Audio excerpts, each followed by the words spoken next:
So I got into whiskey last night, to the point where I was sleeping on the bathroom floor for a good 4 hours. And so today I'm not going to drink any alcohol. Yeah. Is it still in I'm you? proud of myself.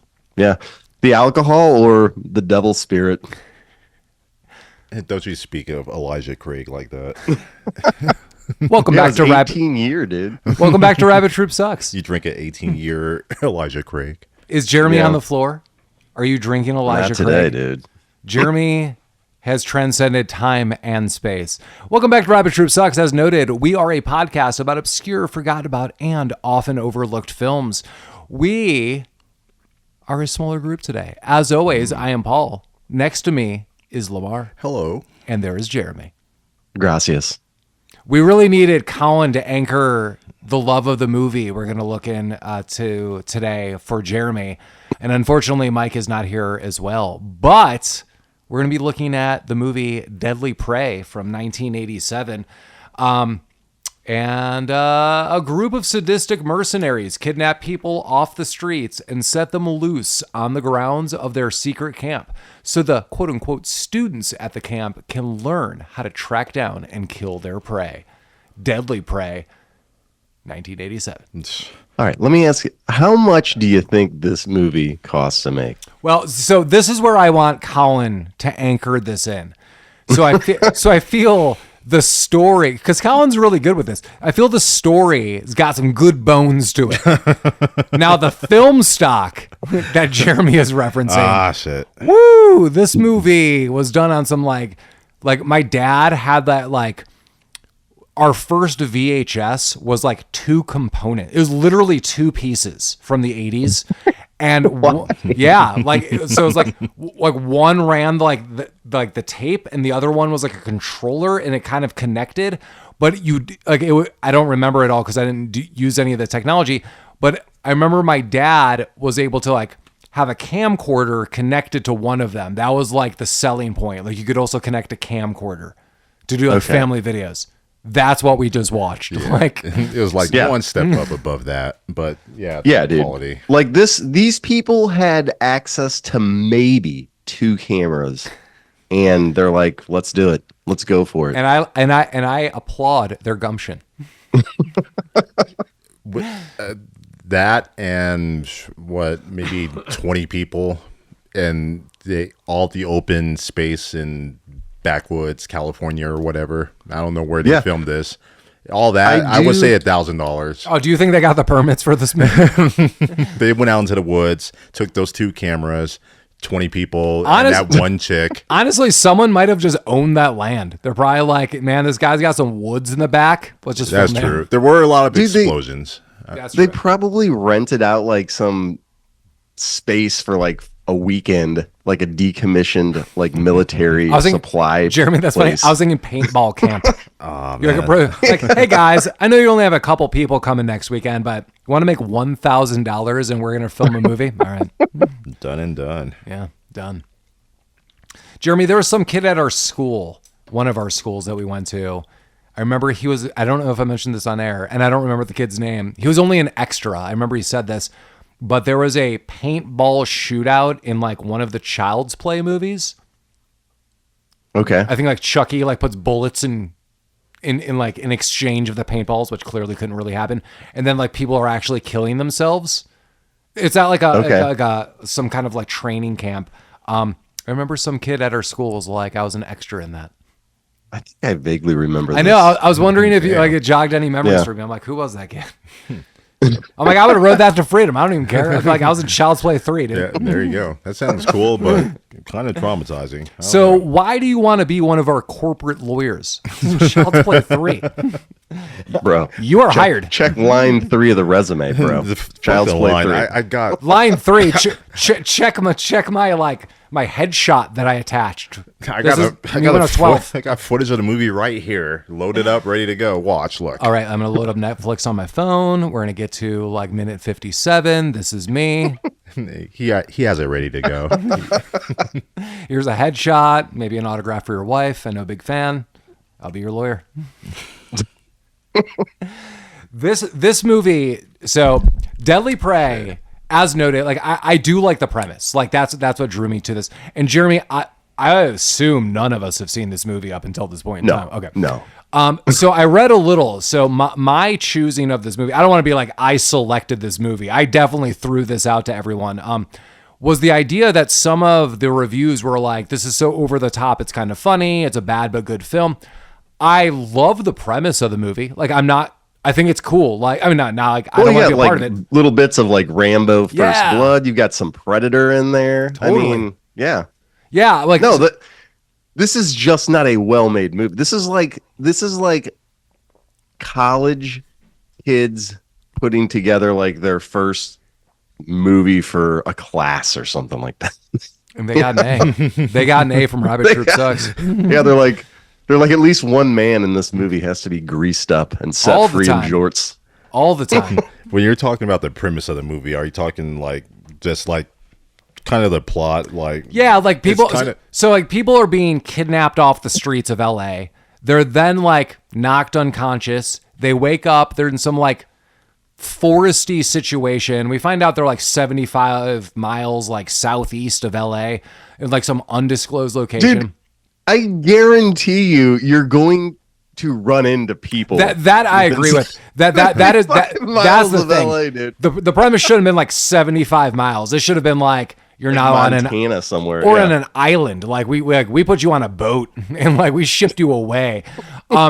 So, but I do like that. Like, so then the idea is like these people wake up, they're basically like down to their shorts and they're like, we're going to give you a head start, but these soldiers will hunt you. And this crazy Colonel Hogan, he is training these people to hunt others to become better mercenaries. Now so that's what I think is interesting. And then eventually we're going to highlight that they kidnap this guy, Mike, and Mike's like a badass who's already been trained and he turns the tables on all of them. But like, can we talk about the mercenary part of this? Like, first of all, what are these mercenaries are being hired by some shady dude and none of that is ever explained. Jeremy, I could not agree more. And literally this was my transition.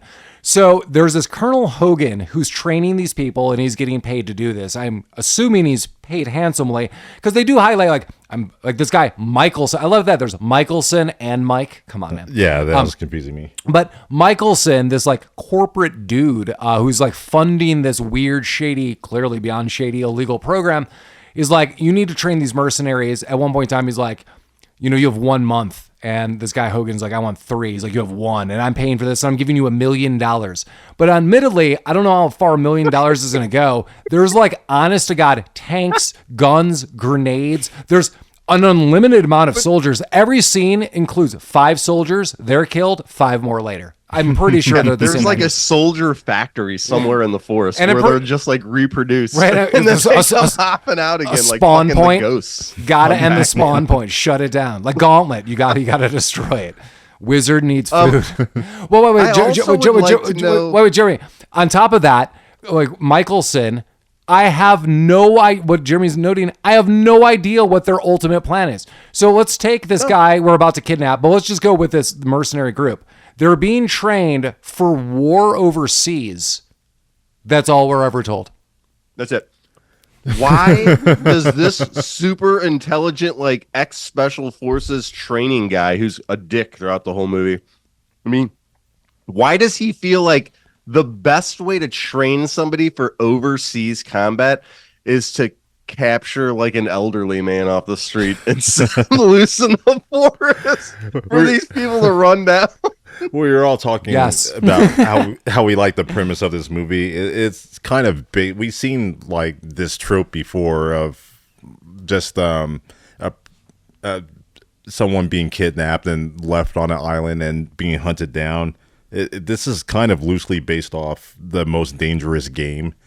It's a 1924 short story, and I know you guys seen like episodes of maybe a show or maybe another movie with the same kind of premise. I think all of this comes off of that. And in The Most Dangerous Game, it's about this General Zaroff that just hunts like just randos on his island, and mainly just does it for sport.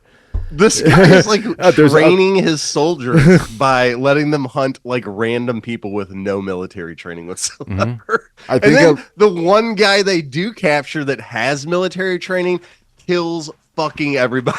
Well, let's talk about this. I think a little bit is for the fun. Yeah, this movie opens up with like random guy just running in the woods. He's like, "Oh my god!" and he's trying to get away, and all these like random soldiers are shooting at him. They're like, "Let's get him." This dude actually gets the upper elbow on one of the soldiers. He just like knocks him in the face and knocks him out and runs off.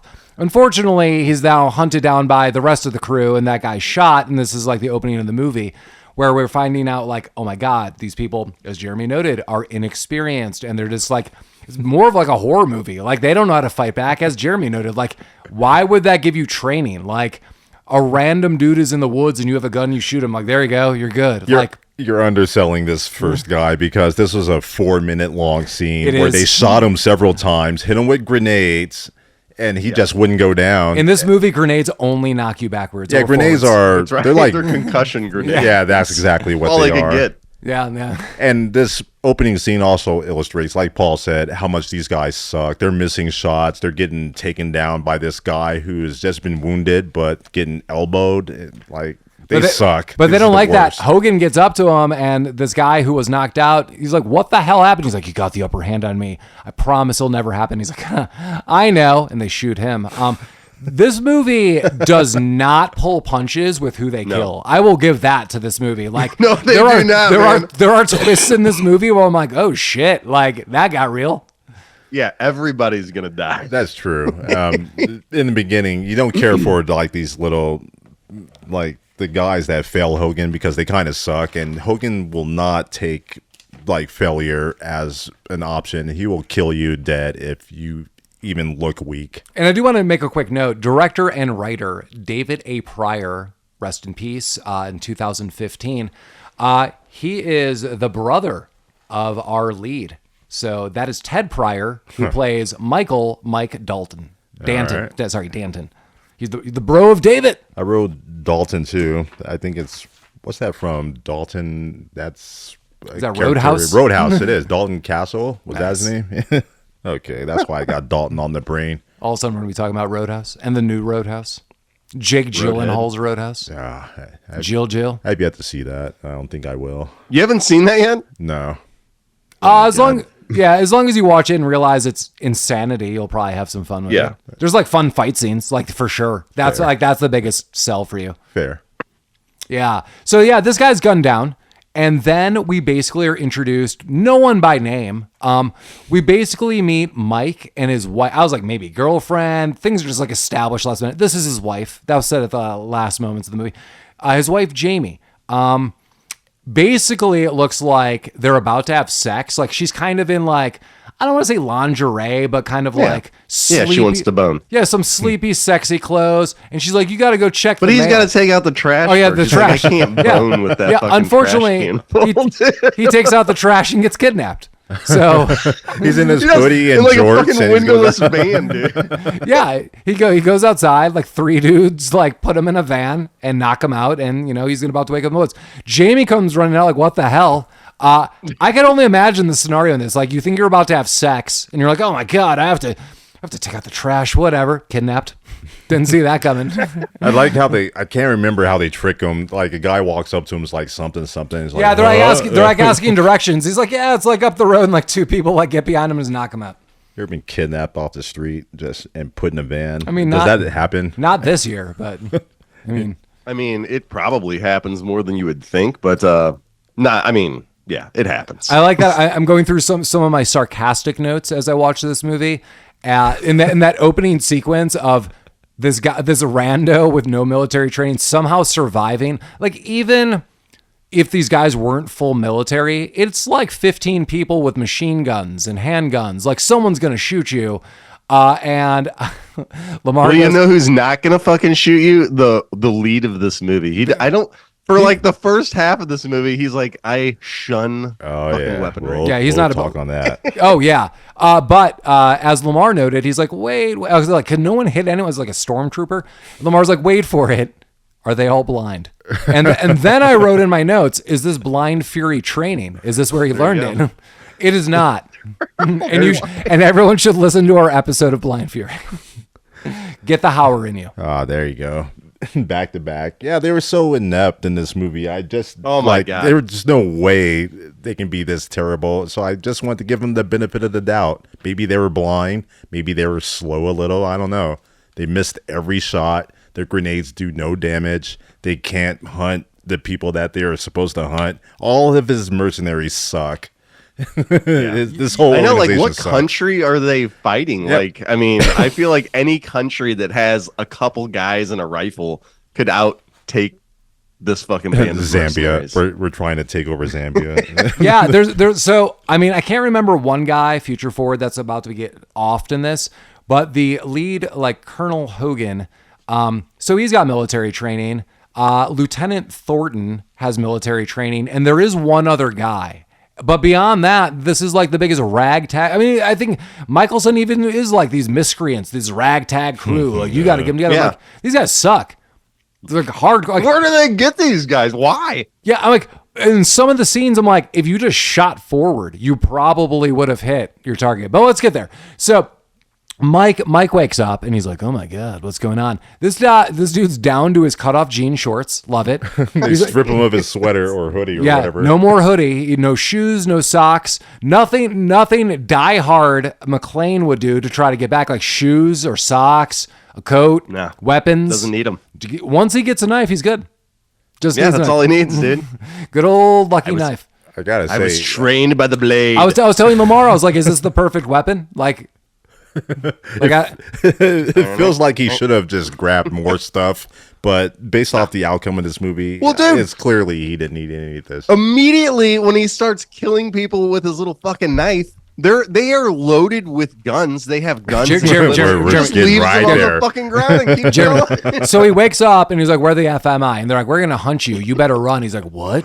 He's like, "You better run." He's like, "I'm gonna kill you all." They're like, "Okay," and he runs off. I like how he understands immediately what's going on. Oh. I think they like gave him a little pamphlet? initiation orientation. Yeah, we're gonna hunt you on A this. training video. Exactly. So you're being hunted. They didn't show us that, but I'm glad. And then he runs off as the mercenary that is getting the training. I would have been like, we've never had one that said that before. I mean, say whatever you want. I mean, those are your last words. Like, I'm not going to be like, I probably wouldn't have said anything. I just sort of ran. But so he runs off and immediately like these guys go after him. I guess they give him, I'm going to make it up, like a couple minutes head start, whatever.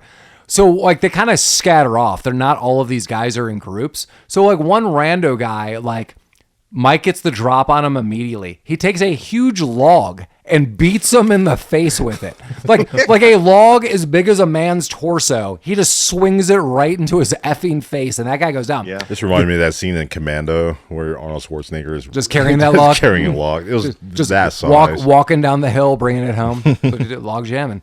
Logging. So log to face. He then inherits a gun and a knife. And what he does with that gun, no idea. He picks it up, and we never see it again. That gun's gone. Well, he put it in his prison wallet. Yeah, so I'm...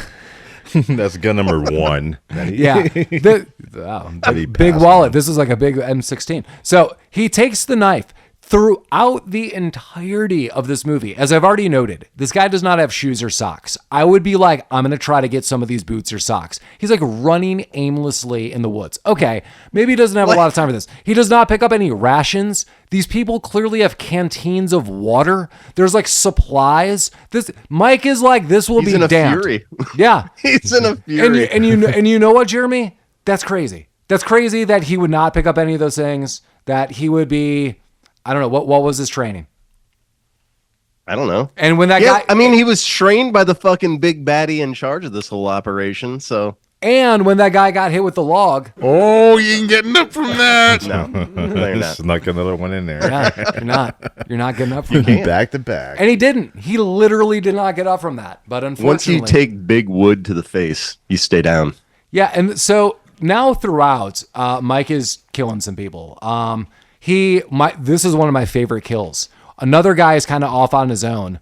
Mike comes from the trees, rushes him, picks him up, puts him sideways and like picks him up full on, sideways and starts banging him to death against a tree. Like snapped his spine against a tree. And that guy? Oh, you ain't getting up from that. He is not getting up from that. That's how the Sasquatch kills its victims. With this smashes by him just against bashing him into the trees. Yeah. He runs up to you and gives you a flower first. You're like, oh, this is beautiful. And then he beats you to death. He makes you feel something before he takes you alive. What's nice is he buries you with that flower. Unlike Mike. Good. I did like this little montage of him sniping these guys one by one because he kills them like in this hilarious fashion. Yeah, a lot of minutes are like he knifes one guy and then literally knifes another guy plus one more. He goes up to one guy, he's like, you're dead. Knifes that guy. I understand why he shunned the first. Well, I actually don't. The gun, like he could have mowed all these guys down, but instead he's like just being a ninja with it one by one, making sure no one sees the person that he killed right behind him. So he's just killing them in a chain. It still makes no sense why. The other mercenary groups, they come up on these bodies like throughout the entire film. Mm-hmm. They just stumble upon like all the victims of this guy. Yeah, there's like a whole none of them. They just keep going. They're like, fuck, dude. let's keep hunting this guy. I mean, I almost don't blame them because someone's got to be like, this guy has not picked up one single supply or weapon this whole time. Like, what are the chances? Just leaving bodies. Cut scene, we get Jaimy, the wife, calling daddy. Daddy is played by Cameron Mitchell, who I would probably say is most notably out of all these films. How to Marry a Millionaire from the 50s. Not even given a name. Even on IMDb, listed as Jamie's father. And she's like, Daddy, Daddy. And he's like, what's going on? She's like, so I was like outside and these guys put Mike in a van. He's like, what? He's like, yeah. He's like, I've been a police officer since I was 6 years old. Yeah, I don't even think he says that. Like... Like eventually he's like, I'm going to call some people at the station. Like, I don't even know what that means. Like, is he a cop? Was he a cop? Is he still a cop? Like, I don't know. He's like, I'm going to go investigate. What the F is this guy going to go investigate? Like, well, he knows that they were in a van, an army green van. And got part of a license plate. Jaimy remembered part of the license plate.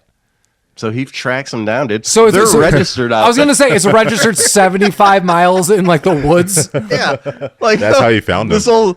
This license plate is registered to a group of mercenaries. I would love to see 109. I would love to see Colonel Hogan's reaction to who let that loose. So like, this guy tracked us down. Do you want to know how? You are forwarding mail to this military base. Everyone knows where we live and operate now, you jackasses. Yeah, so this guy's like, honey, I don't know what's going on, but I'm going to investigate. And she's like, Daddy, I am so scared. He's like, lock the doors. Do not let anyone in and you lock the doors.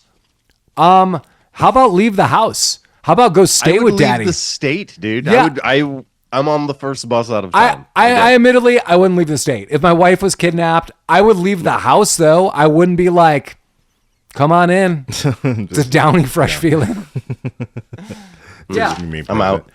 but Daddy does go investigate. One of my biggest heroes of this movie is Jamie's dad. Probably one of the best actors in this movie, too. Definitely. It was at this point where they were interacting, father and daughter.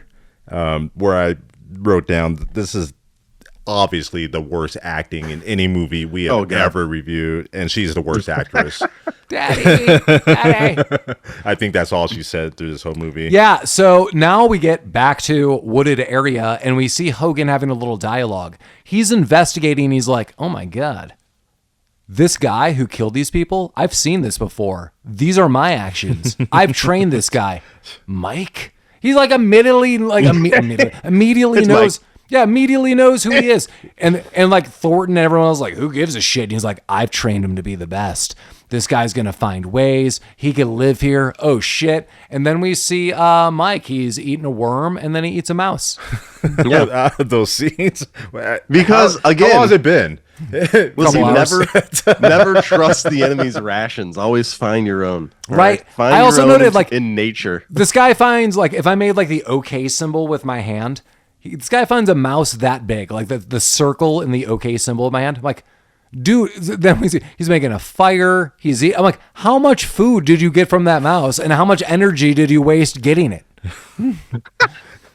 The amount of time between when he felt like he needed substance and when he was captured just seemed just really low. Like they captured him, he killed like 4 people, and he's like, "Oh shit, I need food right now." He was and like, just went right for the worms. I was about to have sex with my wife and eat some Raisin Bran, and these a-holes He kidnapped skipped him. out on the Raisin Bran. And so now everyone's having like a night party. We see Mike is, cooking up his meal, but then all the mercenaries, they're like having a little hoedown. There's this other woman there named Sybil. She's kind of dating the colonel. I don't know what their scenario is, kind of undefined.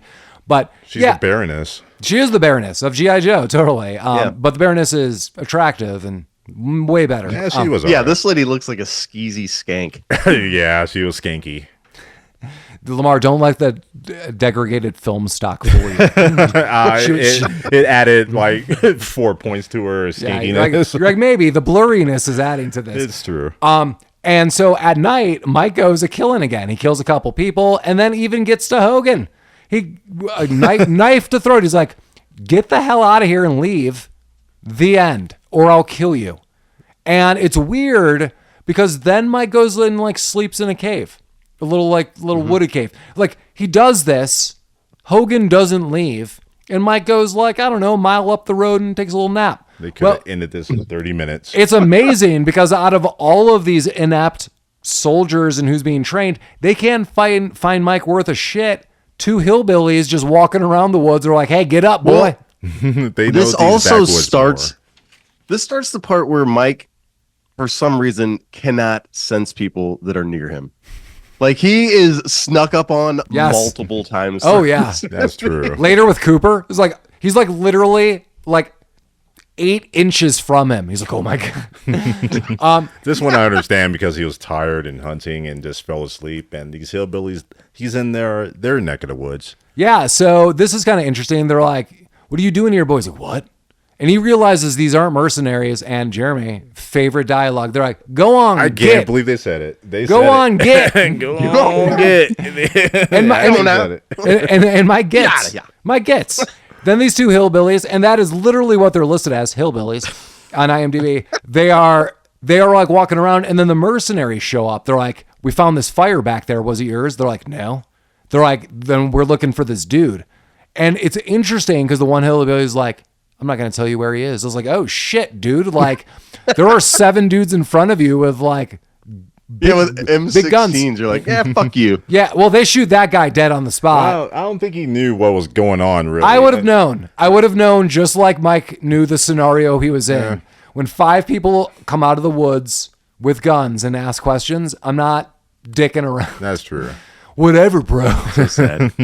Well, the other hillbilly is like, I don't know, man, like 10 minutes ago, this guy that went that way. They shoot him. Hillbilly's dead. Yeah. But then we see Mike working his magic. Next scene, there's always like a group of 5 or 6 people, as I noted, and I swear to God, they're the same actors. This is a good scene. They are. These guys are coming like up a hill. Mike unleashes a rock avalanche on them and just crushes like all of them at once. It's amazing. Did a little like, I'm thinking like, what's this scene from? Like Lord of the Rings or Sure. No, where they it's just push from rocks something, over all right. somebody? I don't know. Is it a cartoon where they roll the snowball and it gets bigger and bigger? Exactly. It's like a goofy cartoon and took them all out, or at least his 5. Yeah. That are surrounding him, but he gets Well, surrounded by and then he another turns 5. around and what's his name is Thornton, right there, isn't Lieutenant Thornton. he? Yeah. Yeah, He's so- like, I'm gonna scissor kick you into the. Whoa. Thornton is all business. I love Thornton. So they both have knives because Mike only has a knife. So Thornton has a knife. What's amazing is they do like a kind of quick knife fight, maybe like honest to God for like 2 seconds, like knife. And then Thornton just throws his down. Mike still has his knife, and within a second, Thornton just kicks the knife right out of Mike's hand, and then proceeds to kick the shit out of Mike. I Like, upgraded your knife fight into a regular fight. yeah, like Thornton's like, I could have shot you. I have a gun. I put that down. I could have had a knife fight with you, but you know what? I heard you're good. I'm just gonna beat your ass, and totally does. Yeah, it was it was one-sided. Mike got Yeah, no I mean, it fight was in. so one-sided. Thornton Dude. kicked his ass. Yeah. So then Mike is now captured again. He is brought back to the military mercenary base. And basically, Horton is like, I want you to join us. This is what I told Lamar on the side. So the whole time, Horton's like, you need to join us. Or Hogan. Oh, sorry. Yeah. that's all right. Mixing it with Thornton. Yeah, Hogan. Hogan's like, you need to join us. And Mike's like, no. And I told him, Lamar on the side, I'm like, I would have been like, all right. And then picked up a gun and shot him. Like, when I had an opportunity 3 days down the road, I would have killed everyone. But I would have been tied up and sassy. Like, go to hell. You're a piece of shit. Like, no one in this movie knows how to play possum. He keeps even saying, like, I'm going to kill you. This is going to end badly for you. I'm like, dude, you're tied up in a chair. Like, and Hogan is like, I am literally going to kill you if you don't join us. Think about it. He's like, I'm not going to think about it. Go to hell.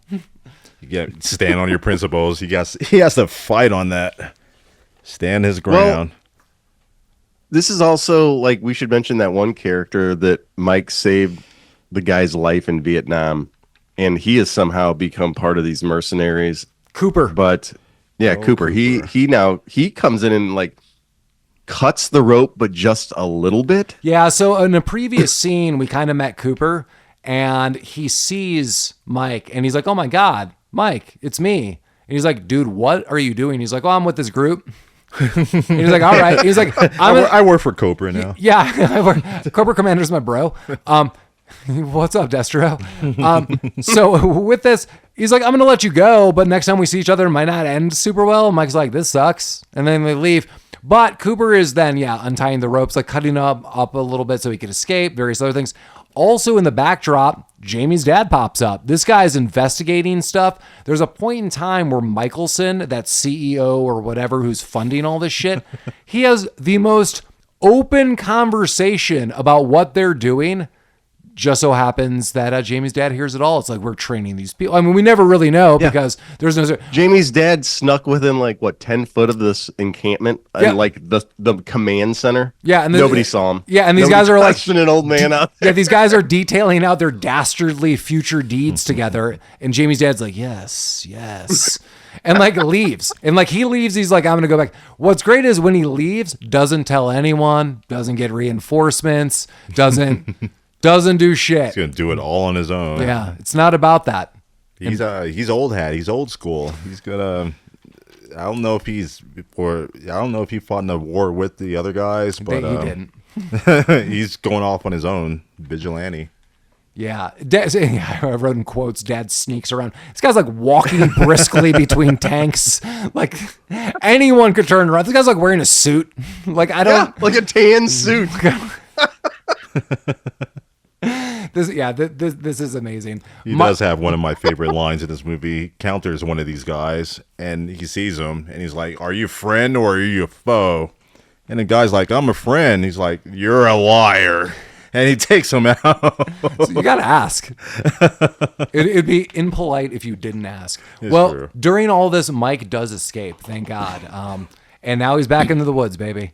Right back. Once he's in, back out. They're gonna get him again later. Spoiler. Somewhere else. He's a woodsy man. Right, he's like, well, I was trained in the woods. I do not know how to fight anyplace else. That's true. Most of his arsenal of weapons involves sticks and twigs. Yeah. And that's how he's taken out the first half of the militant army was with sticks, sharpened. Oh yeah. And now once he escapes, man, everyone is after him. He's throwing a grenade in a tank. He's fighting off a helicopter. At one point in time, some random guy's like, "Hey, stop!" And the whole time, this is a legitimate 30+ second moment. This guy's like, "You can't move anymore." I'm like, "Why are you not shooting him? Shoot him!" And guess what? That guy's killed because then, as Jeremy noted, Cooper becomes more friend. And this is where we get Ikari Warriors. So all of you arcade and NES fans, I really feel this is the two bros, two Rambo ripoffs joining forces together. But then this becomes a lot of fun for me when they join forces. Also in the backdrop, Jaimy has been kidnapped. Thornton's like, I know where I picked him up. Let's just go get his wife. And Hogan's like, ha, ha, ha, ha, Cooper Law, yes. And they go get her. And I don't like this at all. Then there's like a rape scene. It's not graphic, but still, we could have done without effing this. Like, this should not have been there. It puts a layer. He's like, this guy is so good that he's probably going to kill all of us. So he's like, the way that I'll get back at him in case he kills me is I'll rape his wife. Right. He's also like dating Sybil. And like, I don't understand. This is gross. I even wrote that in my notes. Like, this is gross. And just, this movie's like fun gore action. Like, I don't know why the F you added this scene. It's that layer of evil that some people need to get over. But this guy's like never that evil. He's just more like, I kill people. Exactly. And then again, like, and that's why I think some people think that, and they're like, "Oh, this guy, he's all right." And then he does something slimy like this. It's like, "Oh no, now you got it. Now you have to kill him." Yeah, and eventually Jamie's dad is like offing a couple people, and he makes his way to where she is, and they shoot him. Like, he's offed. I was like, damn, like that was one of the kills that I was a little surprised about. Not super surprised, but like Jamie's dad died. And I was like, oh damn, like that guy was kind of good in this film. But he's dead. Yeah, can't you just picture like Jamie's father, and Michael at the end of this movie just celebrating, doing a jump thing, and like, yay, we did it, we won. We'll get to that. It's not like that at all. But Jamie's father is not there, and there's some other casualties. Yeah, so in all of this, Mike is able to escape somehow and get all the way home. He goes 75 miles, gets home, still no shirt, no socks or anything. I think he just walked home too. Yeah, gets in there, and hey, who's waiting for him? It's Sybil. And Sybil is like, you're going to talk to Hogan. Let's get on the phone. And Hogan's basically like, here's the deal. You're going to come and meet me. We're going to face off. We're going to figure all this out. I'll let your wife go, but if you don't, I'm going to kill her. Clearly, no one believes that he's not going to kill her. This is kind of fun for me because this, like, from here on out, the overall fun, the fun-filled adventure that you're going to have is now that kind of Cooper's on the scene, and he's still there, like Cooper's at camp, and he's going to join forces when Mike gets back. From this moment at the house to back at the woods, it is a kill spree that, like, this is where this movie shines for me. Like, the last 25 minutes of this movie is awesome. Everybody's dying. I agree. Yeah. It starts with Sybil right here. It does. So Sybil, Colonel Hogan's girlfriend, she's like, yeah, like, you're going to listen to me. Earlier, when Mike was like tied down, she's like slapping the shit out of him, like slap, slap, slap, slap, and beating him up and all this shit. Well, he turns to her and he goes, I'll see you again. Yeah, and he does. And now that they're at the house, he hangs up the phone. And so basically, it leaves off that Hogan is like, Mike, you're going to come and see me, and Sybil's going to bring you. They hang up the phone, and Mike shoots Sybil in the face 4 times. Bitch. She has a handgun in front of her. He casually picks it up and shoots her in the face 4 times. You can outdraw anybody in this movie. Like, how they reach for a gun is the slowest motion ever. But I do like the point blank 4 shots right to the face. Yes, it is Sybil point blank. it. And then he goes to like the basement, and he's got this insane weapons locker. I had made a joke. I was like, here it is. It's the John Wick weapons locker. It's just like rusty weapons. It reminds me of Hard Ticket to Hawaii. So in Hard Ticket to Hawaii, when all of the DEA agents assemble, they're like, I've got weapons. And I was like, I remember saying this when we recorded, I was like, I don't know shit about weapons, but I know what each of those were. It was like a Dillinger, an Uzi, a rocket launcher. I was like, it was like G.I. Joe 101. Same thing's happening here. A rocket launcher, an Uzi, dynamite with a timer just ready to go. It looked like it was straight from Acme. Yeah, it totally did. Yeah, it looked like it was made out of rubber and someone spray painted it red. It was with like, and then the rusty machete. Oh, that was his go-to. The Jason machete. That comes in handy at the end. Oh yeah, which is, by the way, when we talk about that scene, that is my favorite. Scene. I'm gonna try to make that like the photo that we're gonna be using, Jeremy. I just got to make sure it's not too grainy. So yeah, then they get back. Like, so Mike gets back to the woods. He does have pants. He does not. He does not have a shirt. He has some weapons that he's not going to use a lot of. He is going to use knives and machetes primarily. But his friend Cooper's back. And I love this dialogue. So Cooper's back and he's like, "Hey, buddy." He's like, "What are you doing?" He's like, "Well, I don't really like what these guys are doing." I thought about it. You've been doing it for a while, though, bro. Yeah, you don't like what they're doing? Like, dude, holy shit. Like, you are kidnapping people off the street and murdering them. Like, you don't like that? That's not your bag, baby. So he doesn't. He's like, Also, I think you're going to kill everyone, and I kind of want to be on the winning team. And I love that Mike's like, yeah. Like, there's this shit-eating grin that he has. He's like, yeah, bro. And it's all sincere. No spoilers. These two are teamed up. He's like, yeah. Also to note, if Cooper has this kind of training, why was he not a little more in charge with Hogan's side? Because Hogan's like, I've got some good soldiers. I'm like, Cooper's kicking some ass. And then here we see they are just beating ass left and right. Jaimy is able to escape to some extent throughout this, and we'll get there. So she's kind of running off a little bit while Cooper and Mike are just on a kill spree. Again, I'm trying to figure out like how to phrase this for someone who has not seen the movie. It's almost like we're watching film stock. Like, here's another set of 5 soldiers walking down the woods. Here's another path of 5 soldiers. Again, I'm pretty sure they're all the same 5 soldiers. And it's Cooper taking out 4 or 5 soldiers. Then it's Mike taking out 4 or 5 soldiers. And this just washes and repeats. I have no idea how many people are in this mercenary army.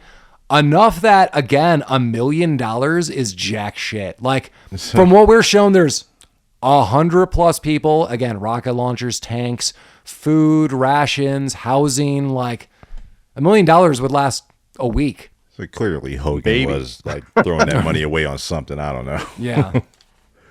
Oh, I forgot at one point in time. So when they do escape, Cooper helps them, like Jaimy, and Cooper helps Jaimy escape in all of this. And he knocks out a guy. And as the guy's knocked out, he puts a grenade in his hand and under his head. So when the guy comes to, I love the scene, he goes like, what? And then that guy explodes. And then off in the distance, Mike, Cooper, and Jaimy are there. And Mike's like, what the hell was that? And I love Cooper's like, that was my calling card. Yeah, Cooper. Like I always leave grenades in Cooper's great. heads. It's Cooper like is little great. wake me up tokens. Cooper's awesome, but you just, like, we illustrated how easily this could have been done. Cooper is on the inside. He just could have easily just weaseled his way right to the main boss. He could have done this himself. Another huge problem I had. I noted this to Lamar. So before they all go scatter and go collectively try to get Mike, Cooper talks to him. He's like, I'm on your team. Let's do this. And there's even scenes where, like, Cooper goes back into the camp and these mercenaries are like, Cooper, what's up, bro? He's like, hey, man, you got a light for my smoke? And as he says that, he distracts them, and then Mike kills them both with knives. Like, cool. All Cooper would have to do is unclip a grenade, put it right in front of Hogan, and walk right out. I mean, clearly I wouldn't just leave it there. I'd throw it in there and leave. But this guy could go in and out. He has complete access to places Mike doesn't. He could kill everyone right there. So it should have been immediately when Cooper's like, I'm on your team. Everyone saw this happen and be like, kill them both.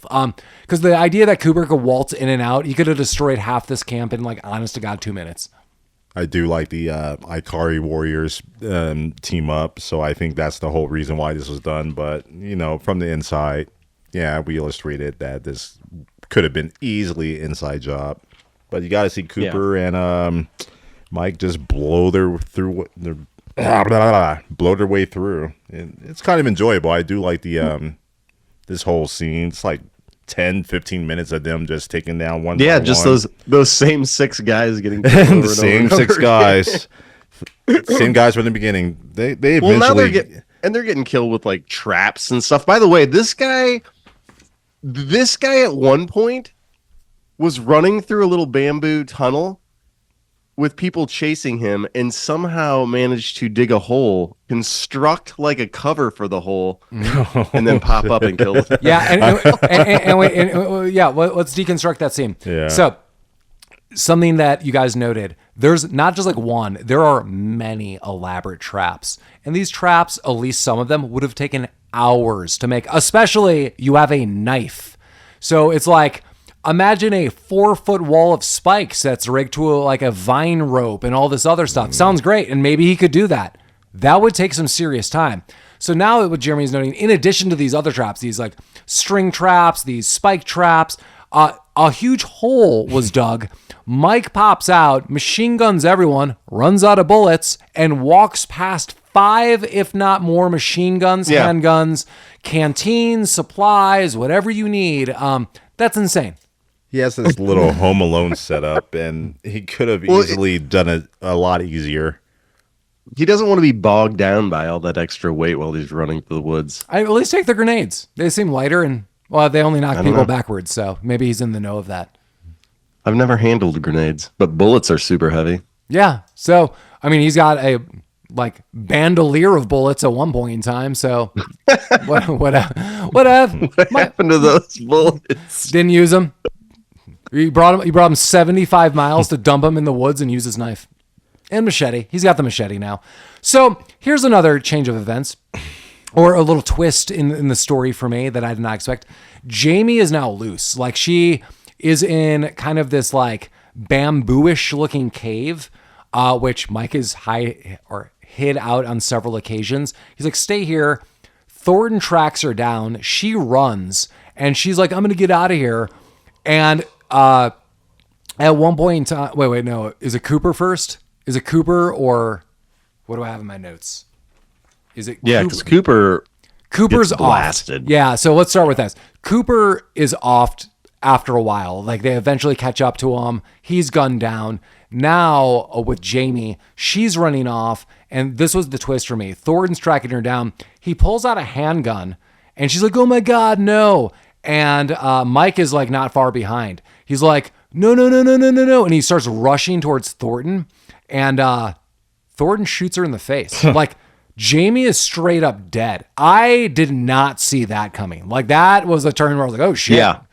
I was like, holy shit, they're going to just fucking kill everybody. Well, yeah, so how does the next 3 minutes is a series of events that I never thought was going to happen. So Jamie's dead. I'm like, oh my, like dead. Like, it is no pretense. She is dead. You know what? Oh, you can get me from that. That was well deserved, because I was like, holy shit, she is not getting up from that.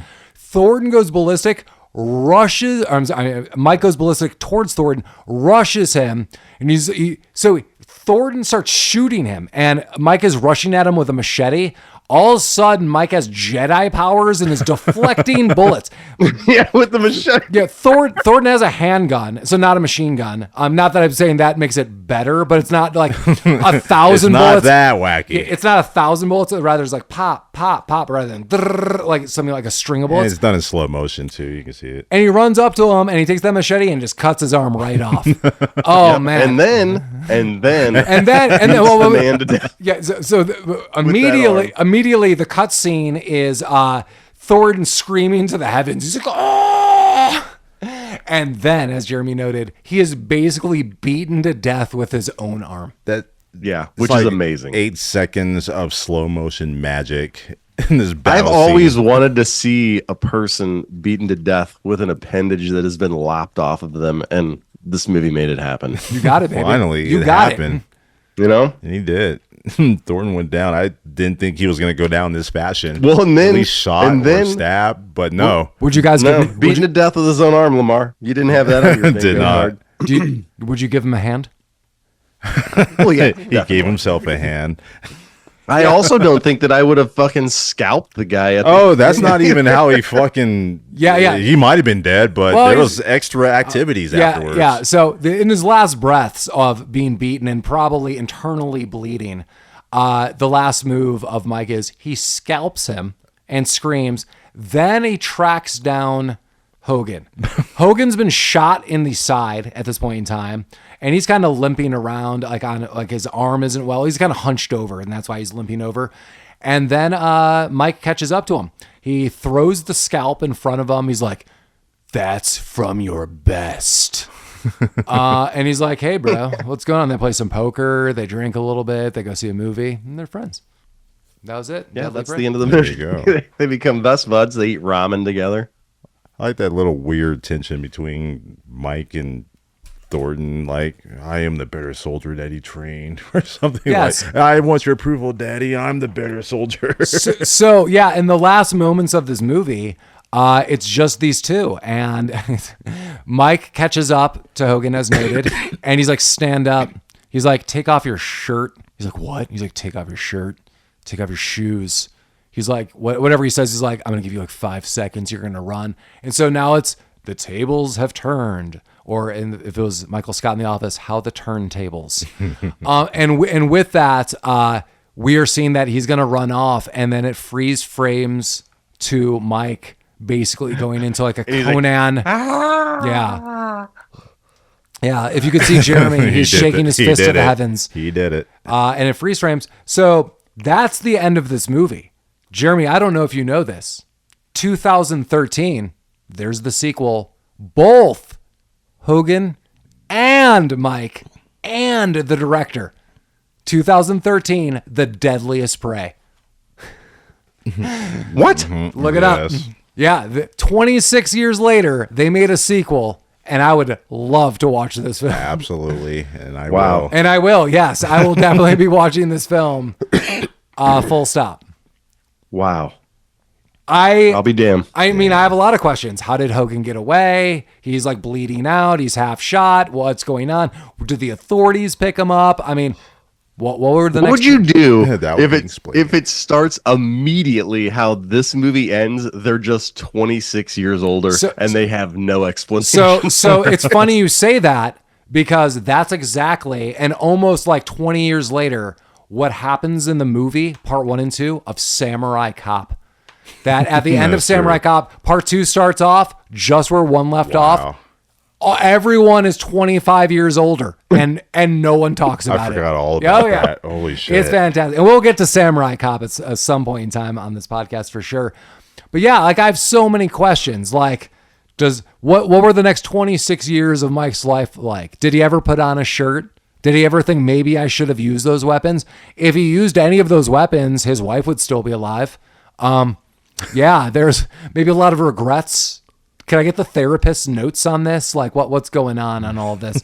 But before we really dissect this movie, wow, and God, we need to dissect this movie. I see Jeremy laughing as he's reading like things about the movie. But before we dissect this movie, as always, feel free to reach out to us. Our email is rabbittroopsuckspodcast@gmail.com. Again, rabbittroopsuckspodcast@gmail.com. If you have any insight, are you Mike? Are you Mike from this movie? Write us. Are you Mike from the podcast? Please write us. Mike, where are you? Where are you? Mike, are you What happened to you? Write us, Mike. With this, yeah, feel free to reach out to us, email us if you have any inquiries or insight. Feel free to go to our website proper, rabbittroopsucks.com. You could also write us there. There's like a messenger built in. We have links to some pictures and some of our episodes and merchandise. We are everywhere podcasts play. So if you're listening to us in one area, feel free to go to another. Wherever you're listening to us, feel free to give us a 5 out of 5, 10 out of 10 star review. We're a free, ad-free podcast. And as always, we're on social media, Facebook and Instagram. And as noted, I just love hearing from all of you. You know, we get to see all these fun things. Jeremy's sister writes us sometimes. A lot of people are writing us, but I love just hearing like how much a lot of these movies mean to you, or how you connect to them, or they're just batshit crazy and we love them for all these reasons. I mean, it's just awesome. But yeah, feel free to reach out to us. And then, yeah, if you have any inquiries of where Colin or Mike are today, I'll forward them to them. So, but they'll be back, baby. They'll be here next week. Jeremy, I know you really poo-pooed this movie, but my thought, not to lead any of this, no one had seen this movie. I'm going to jump in with one big thing. What's our Rami recommendation? You should definitely watch. If you're going to watch this movie, definitely watch it in a so group. many things to make fun of in this movie. It would be hilarious to watch it with people, with like a room full of people that enjoy bad movies. Yeah, so I don't want to lead Jeremy, but I think like I could just tell based on some of our text messages and before I started recording and stuff, we were talking, and I know Jeremy wasn't the biggest fan, but I had fun watching this with Lamar. Jeremy, what are you thinking of Deadly Prey, 1987? Yeah, I mean, this movie is, it's a terrible movie. I texted the guys that said, like, this movie's so bad that it's bad. But like I said, if you watch this with a group of people, there are so many outlandish things that go on. So many, I mean, a plot point that is never fucking even explained. That's crazy. Yeah, but it's a terrible movie. Bad acting, bad editing is horrible. The film stock is terrible. The music is terrible. But it is kind of fun to talk about it, and it was fun to watch it because I was laughing. I was laughing not because things are funny, but because it's like, what the, like, who does stuff like this? Like the cutting off the hand and beating the fuck out of him with his own arm. It's not a movie I'll probably ever revisit again, but I am glad that I watched it. But it is still a fucking horrible movie. But I feel this is a movie you would gladly watch many YouTube clips of. Jeremy just gets an arm beating video sent to him every now and then. He's gonna watch that. I hope somebody gets beat with an appendage in the sequel. Dude, what were you laughing about? I saw you read something about. Dude, the fucking old man, the guy, Hogan, what's Colonel? Yeah, the guy, the evil guy. His face is like he aged the worst. Maybe in real life he was living in that little like bamboo hut. The movie never stopped for him, Jeremy. It kept going for 26 years. He's like, movie? I thought this was real. This fucking forest. I thought I was really training mercenaries. They're like, sir, you've been eating mice in a hut. And he's like, yeah, I know. Let's do it. Like, sir, LA is not 75 miles away. This is on location in Patagonia. And as we're still in some summer fun, before Lamar, you add your critique in all this, I do want to kind of talk. Lamar has not seen this, so I won't spoil anything for anyone who hasn't seen this. I know Jeremy and I have. Man, my wife and I, because now it's on Prime, watched Masters of the Universe. I was shocked at how bad some of the CG was. It was like noticeably bad. I was like, holy shit. Like, this looks like crap. That was an interesting movie. You can't be saying that in 2026. If you got shitty CGI with a IP like that, what the fuck? Dude, like, there's a scene where, like, Adam, i.e. He-Man, is, like, flying a ship. Oh, yeah. It looks like he's standing in front of a green screen. And I'm not joking, from, like, early 2000s. I was like, oh my God. So it was like, I think it's almost more noticeable because, like, how do I want to phrase this? It's like the computer graphics are so lush and beautiful, if that kind of makes sense. Yeah. But then there's a human standing in front of it, and it is night and day. Yeah. It's like, how about this? I load up Akira on a TV and I stand in front of it. You're going to be like, okay.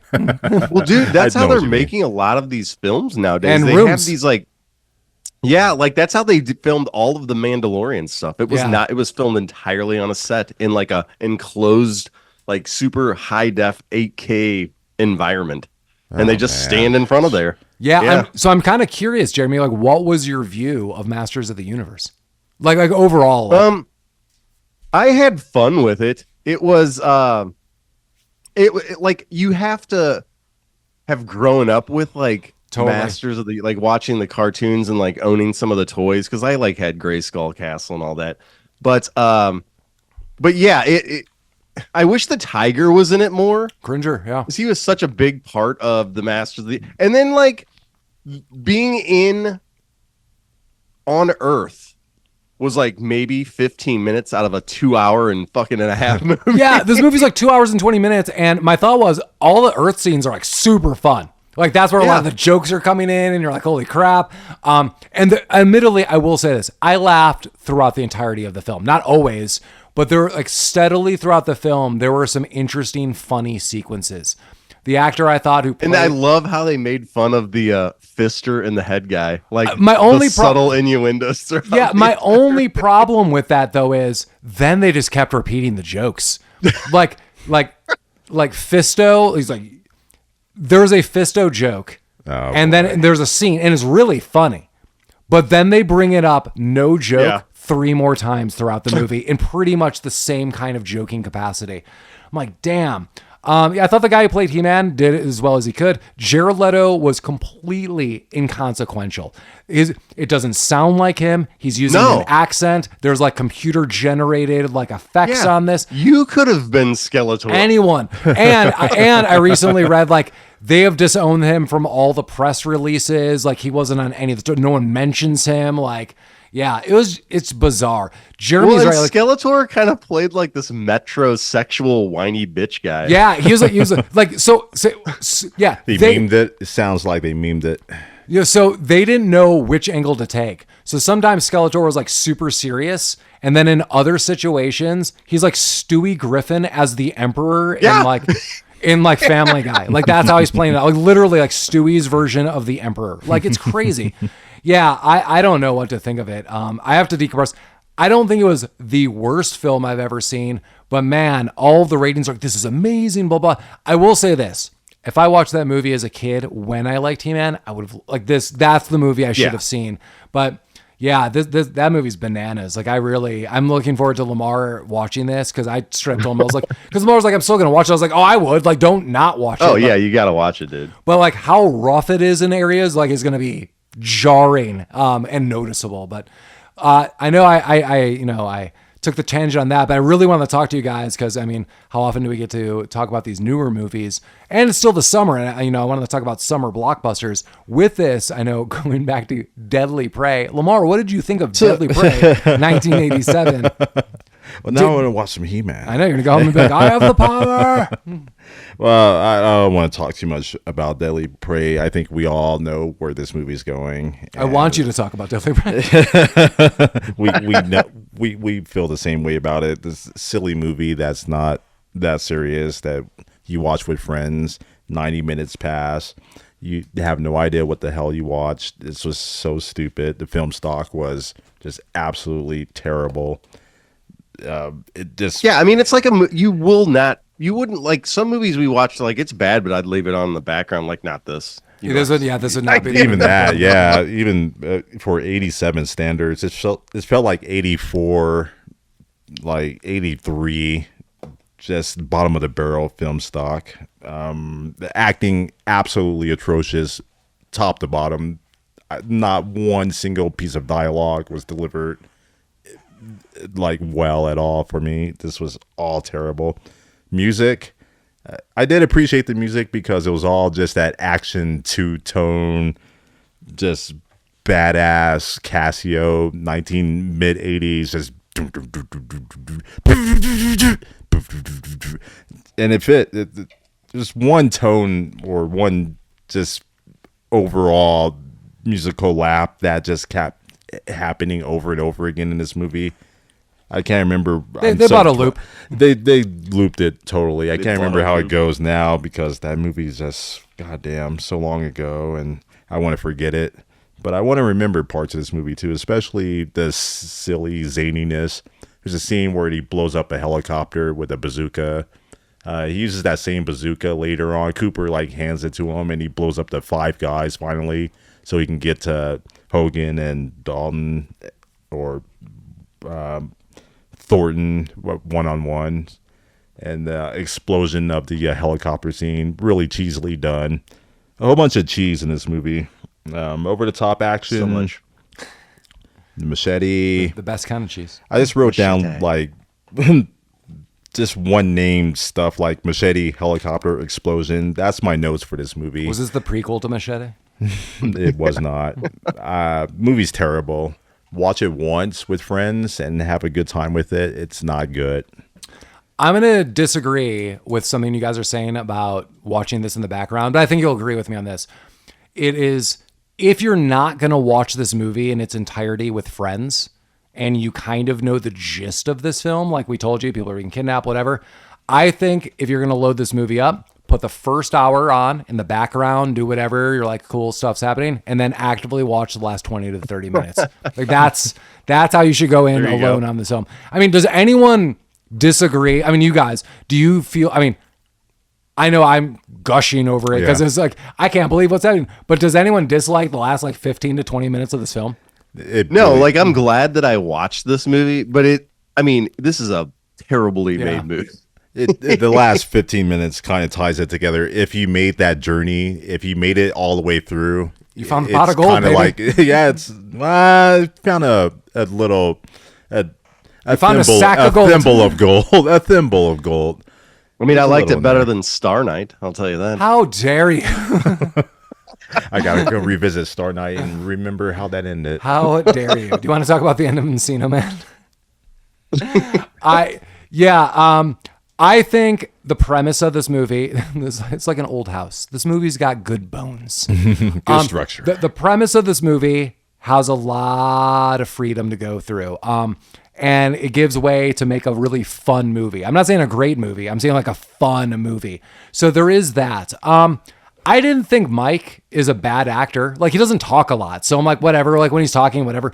I almost don't blame anyone because the dubbing of the dialogue is almost not always matching up. So I'm very curious. Like, did they have to redub dialogue? I don't know. I can't really gauge Mike as an actor. I'm going to say, like, I don't think he's an awesome actor, but he's adequate, I guess, for this. And I think he does well enough for the action sequences. Jaimy's dad by far is the best actor. That was like an actor. It's like a bunch of people and an actor made a film. And unfortunately, that guy probably only filmed it for 48 hours. And they're like, we got to kill you. And he's like, I am out of here. Give me a paycheck. There you go. And they did. And they're like, here's a prop gun. He's like, a check? And they're like, no. That check didn't clear. They're like, we do not have money. This is a real thing. Some of the twists in the movie, as I noted, that people are just getting offed or just like point blank gunned in the face. Did not expect that. Arm beating at the end. Oh my God. Cherry on top. Best scene of the movie. You will not see it coming. Even though we said it, like the sequence of events is so fantastic. Go watch a YouTube clip that probably many people have put together. It is awesome. But is this a good movie? It is not. I don't really recommend it unless you're getting together with a group of friends, watching kind of a shitty movie, acknowledging that bad film stock, various other things. There are much better movies that are similar to this, but I like Jeremy, also feel I am glad I saw this movie. I don't really have regrets. It's just not an awesome movie. But I will absolutely watch the sequel. Jeremy, are you in for the sequel? Yeah, definitely. I know Lamar's in for the sequel. Absolutely. We got to figure out how Hogan came alive. What the fuck? If he becomes a cyborg, it's going to be amazing. I don't want to read that so would much. be awesome. Yeah. He becomes a Cobra Commander. Like, he dies, they bring him back. Maybe he works under Serpentor now. Maybe Instead of legs, he has like a little tank. Maybe Thornton will be treads. there. Is Thornton in that too? Or I mean, he's scalped and armless. that's I don't true. think he's. That'd be maybe they awesome. turn him If into a he's cyborg. turn him into a cyborg. That'd be amazing. He's got a cyborg scalp. For no reason.